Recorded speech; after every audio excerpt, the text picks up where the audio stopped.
All India ডিএসওর জেলাশাসক অভিযান ঘিরে উত্তেজনা বহরমপুরে। পুলিশের সঙ্গে ধস্তাধস্তি। পুলিশ বাধা দিলে ধস্তাধস্তিতে পড়ে পুলিশের বাধা পেরিয়ে জেলাশাসক অফিসে পৌঁছায় ডিএসওর ছাত্র নেতাকর্মীরা। এসইউসিআইয়ের ছাত্র সংগঠন ডিএসওর পক্ষ থেকে 5 দফা দাবি নিয়ে ডিআই দপ্তর অভিযান ও ডিএম ডেপুটেশনের ডাক দেওয়া হয় বুধবার। এদিন দুপুর 2টো নাগাদ খাগড়া এলাকায় অবস্থিত জেলা কার্যালয় থেকে মিছিল করে এসে প্রথমে ডিআই অফিসে যাওয়ার সময় পুলিশ বাধা দিলে পুলিশের সঙ্গে ধস্তাধস্তি শুরু হয়।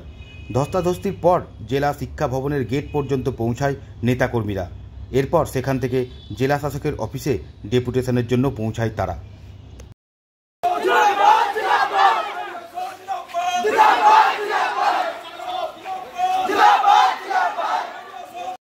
পশ্চিমবঙ্গ রাজ্য কমিটির পক্ষ থেকে যে 26,000 শিক্ষক ও শিক্ষাকর্মী বাতিল হয়েছে, যারা যোগ্য শিক্ষক, সমস্ত যোগ্য শিক্ষকদের স্কুলে ফিরিয়ে আনার দাবিতে এবং অযোগ্যদের দৃষ্টান্তমূলক শাস্তি দেওয়ার দাবিতে, সরকারি শিক্ষা ব্যবস্থা বাঁচানোর দাবিতে আমরা গোটা রাজ্যের পাশাপাশি আজকে মুর্শিদাবাদ জেলা কমিটি ডিএসওর পক্ষ থেকে আজকে আমাদের ডিআই এবং ডিএম ডেপুটেশন ছিল।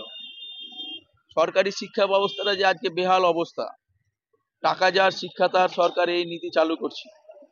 ফলে অবিলম্বে সমস্ত শূন্য পদে শিক্ষক নিয়োগের দাবি, যোগ্য শিক্ষকদের ফিরিয়ে আনার দাবি এবং বাসে যে ছাত্রছাত্রীদের যে কনসেশন দিচ্ছে না, 1/3 ভাড়া নেওয়ার কথা, সমস্ত ছাত্রছাত্রীদের 1/3 ভাড়া নেওয়ার দাবি ছিল আমাদের।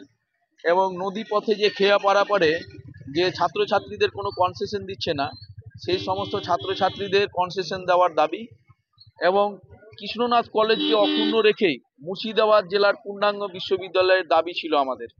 এই দাবি নিয়ে আমাদের আজকে ডিএম অফিস অভিযান ছিল এবং আমাদের ডেপুটেশন আমাদের এক্সিকিউটিভ অফিসার ডিএম নিয়েছেন।